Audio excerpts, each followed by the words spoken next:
So dear friends, इस part में हम लोग इनकम टैक्स रिटर्न्स के बारे में बात करेंगे।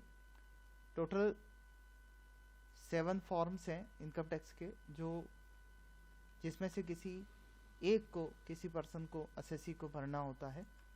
तो कौन कौन से फॉर्म्स हैं? ITR 1 की अगर बात करें तो ये केवल व्यष्टि करदाता के लिए एप्लीकेबल होता है। ITR 2 व्यष्टि और हिंदू अविभाजित परिवार दोनों के लिए एप्लीकेबल होता है। ITR 3 भी व्यष्टि करदाता और हिंदू अविभाजित परिवार के लिए एप्लीकेबल है। ITR 4 इंडिविजुअल और HUF और पार्टनरशिप फर्म्स के लिए एप्लीकेबल है अदर देन LLP। पर फर्म्स के लिए अगर बात करें तो कुछ लिमिटेशंस हैं जो मैं आने वाले समय में आप लोगों को बताऊंगा इसी वीडियो में। ITR 5 for persons other than individual के लिए 4 हो चुके हैं। हिंदू अविभाजित परिवार भी कवर हो गया है। कंपनी के लिए ITR 6 काम आएगा और person filing form number ITR 7, जो कि हम लोग आने वाले नेक्स्ट वीडियो में, नेक्स्ट पार्ट में कवर करेंगे। अभी ITR 6 जो है for companies other than companies claiming exemption under section 11, सभी कंपनियों के लिए एप्लीकेबल होगा, लेकिन उन कंपनियों के लिए नहीं जो कि ITR 7 फिल करेगी, अंडर सेक्शन 11 एग्जेम्पशंस लेना चाह रही है। अंडर सेक्शन 11 की अगर हम बात करें तो income from property held under charitable और रिलीजियस पर्पसेस, तो अगर चैरिटेबल ट्रस्ट में या रिलीजियस पर्पसेस से कोई कंपनी बनाई गई है तो उस दशा में सेक्शन 11 का क्लेम लग जाता है और ऐसी कंपनी ITR 6 नहीं भरेगी, ITR 7 भरेगी।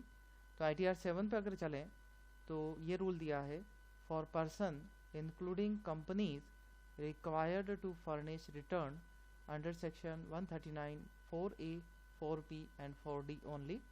4A इनकम टैक्स रिटर्न जो कि चैरिटेबल या रिलीजियस ट्रस्ट का हुआ करता है। 4B की अगर बात करें तो requires political party to file income tax return. 4D की बात करें तो कोई भी university, college and other institution जो कि एग्जेम्पशंस क्लेम कर रहा है, जो ऊपर की कैटेगरीज में नहीं आया, वो ITR 7 फिल करेगा। ITR 1 की पर एक बार वापस चलेंगे। सहज असेसमेंट ईयर 2020-21 के लिए मैं आपको एक्सप्लेन कर रहा हूँ। हो सकता है नेक्स्ट ईयर रूल्स चेंज कर दिए जाएं, तो मैं सिर्फ असेसमेंट ईयर 2020-21 के लिए बता रहा हूँ कि ये केवल इंडिविजुअल के लिए एप्लीकेबल है। कौन होना चाहिए? Being a resident, non resident नहीं होना चाहिए। Having total income up to ₹50 lakh, 50 lakh रुपए से कम की इनकम होनी चाहिए। इनकम कहाँ से होगी? Having income from salary, income from one house property. एक से ज्यादा है, ITR 1 नहीं लगेगा, ITR 2 लग जाएगा। अदर सोर्सेस, इंटरेस्ट वगैरह, तो 3 सोर्सेज आप ITR 1 में इस्तेमाल कर सकते हैं, सैलरी, एक हाउस प्रॉपर्टी और अदर सोर्सेज। और साथ में चौथा सोर्स अगर एग्रीकल्चर इनकम का है तो वो 5,000 रुपए तक का होगा, तो ITR 1 एप्लीकेबल हो सकता है, अन्यथा नहीं होगा। एक और शर्त, not for individual who is इधर डायरेक्टर इन अ कंपनी और who has invested in unlisted equity share. अगर कोई व्यक्ति कंपनी का डायरेक्टर है, सहज नहीं भर सकता। अनलिस्टेड कंपनी इक्विटी शेयर में अगर इन्वेस्ट किया है किसी व्यक्ति ने, वो भी सहज नहीं भर सकता। तो ITR 1 की एप्लीकेबिलिटी हम लोगों ने देख ली। अब इसकी एप्लीकेबिलिटी की रिवर्ट एप्लीकेबिलिटी जो है वो ITR 2 में है। पहली बात, इंडिविजुअल और HUF दोनों भर सकते हैं। Not having income from profit and gains of business और प्रोफेशन, क्योंकि ITR 3 और 4 एप्लीकेबल होगा। सोर्सेज की बात करें तो income from salary, more than one house property, क्योंकि ITR 1 अगर आपने देखा वहाँ पे 1 हाउस प्रॉपर्टी था, यहाँ पे एक से ज़्यादा पॉसिबिलिटी है। और एक और सोर्स यहाँ आ सकता है, इनकम फ्रॉम कैपिटल गेन, जो कि ITR 1 में नहीं है, अदर सोर्सेज आ सकता है। इसके बाद एग्रीकल्चर इनकम अगर 5,000 से ज़्यादा है तो ITR 2 एप्लीकेबल हो जाएगा। एक और शर्त, अगर कोई इंडिविजुअल डायरेक्टर है तो वो ITR 2 भरेगा। फिर वापस चलते हैं, अगर अनलिस्टेड इक्विटी शेयर में इन्वेस्टमेंट कर रखा है तो वो बंदा ITR 2 भरेगा। तो मेरे ख्याल से ITR 1 और 2 का एप्लीकेबिलिटी आपको बिल्कुल अच्छे से समझ में आ गया है कि इंडिविजुअल जो कि रेजिडेंट है, जिसकी इनकम 50 लाख रुपए तक है, salary, 1 house property, other sources सहज भरेगा, एग्रीकल्चर इनकम 5000 से कम होनी चाहिए, डायरेक्टर नहीं होना चाहिए और अनलिस्टेड इक्विटी शेयर में इन्वेस्टमेंट नहीं किया हुआ होना चाहिए ITR 1 के लिए। ITR 2 के लिए हो जाएगा salary, house property, capital gain, other sources, उसके बाद एग्रीकल्चर इनकम 5000 रुपये से ज़्यादा हो तो चल सकता है, ITR 2 एप्लीकेबल हो जाएगा।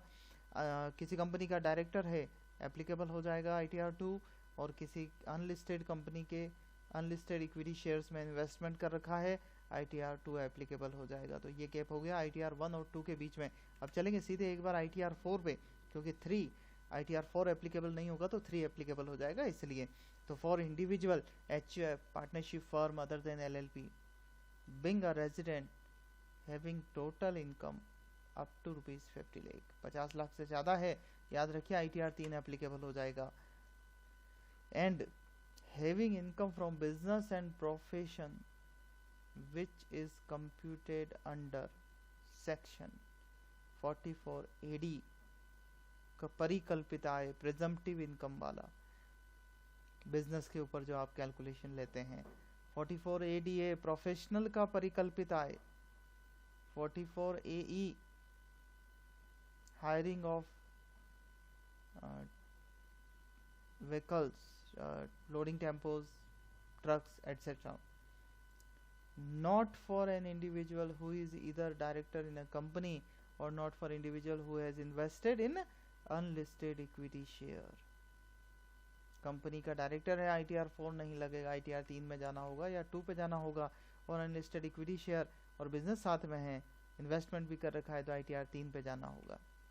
तो अंतर आपको क्लियर हो गया होगा। इंडिविजुअल HUF ये फॉर्म भर सकते हैं, फर्म भर सकती है, और being a resident having total income up to 50 lakh and having income from business and profession which is computed under section 44 AD, 44 ADA and 44 AE, अगर ये एप्लीकेबल है तो ठीक, ऑडिट हो गया, ITR 3 में जाइए। 44 AD, ADA, 44 AE की लिमिट को आपने क्रॉस कर दिया, ITR 3 में जाइए। तो ये ITR 3 की एप्लीकेबिलिटी भी साथ साथ हमने देख ली है। इंडिविजुअल HUF जिनका प्रॉफिट एंड बिजनेस, प्रॉफिट और गेन से इनकम हो। तो ये था कौन सा ITR कहाँ इस्तेमाल होगा, उसके ऊपर एक समरी। सो फ्रेंड्स, एक बात याद रखिए कि इनकम टैक्स रिटर्न किसके लिए कब एप्लीकेबल होगा ये हमने सीख लिया, लेकिन इनकम टैक्स रिटर्न के लिए क्या क्या प्री रिक्विजिट्स हैं, क्या क्या डॉक्यूमेंट, क्या क्या डेटा आपको पहले से कलेक्ट कर लेना चाहिए, ये एक बहुत ही अहम बात है। क्योंकि ऑनलाइन फाइलिंग जब आप कर रहे हैं या ऑफलाइन भी आप तैयारी कर रहे हैं, तो अगर आपने आधा आधा फॉर्म भरा तो मिस्टेक होने के चांस है। आप याद रखिए आपको क्या क्या डॉक्यूमेंट इकट्ठे करने हैं। तो ये बात हम लोग अब नेक्स्ट पार्ट के अंदर करने वाले हैं कि हम लोग कैसे कंप्यूटेशन तैयार करेंगे, हमें क्या क्या डॉक्यूमेंट सामने जो पर्सन है, जिस पर्सन का हमें इनकम टैक्स रिटर्न भरना है, उससे क्या क्या डॉक्यूमेंट ले लेना है। जैसे फॉर्म 16 हो गया, सेविंग बैंक के इंटरेस्ट के लिए पासबुक की एंट्रीज होनी चाहिए। इसी तरीके से इन्वेस्टमेंट जो कर रहा है वो LIC का पेमेंट कितना किया, उसका प्रीमियम की रसीदें, PPF में पेमेंट किया है तो उसका एविडेंस हमारे पास में होना चाहिए। हेल्थ इंश्योरेंस प्रीमियम अगर उसने पेमेंट किया है तो हेल्थ इंश्योरेंस प्रीमियम की रसीद होनी चाहिए। इस तरीके से ये बात हमें सीखनी है कि इनकम टैक्स रिटर्न के लिए क्या क्या डॉक्यूमेंट एक व्यक्ति को कलेक्ट करने हैं। तो इस पार्ट को हम लोग यहीं एंड करते हैं, लेकिन नेक्स्ट पार्ट में हम लोग documentation for income tax return के बारे में बात करेंगे।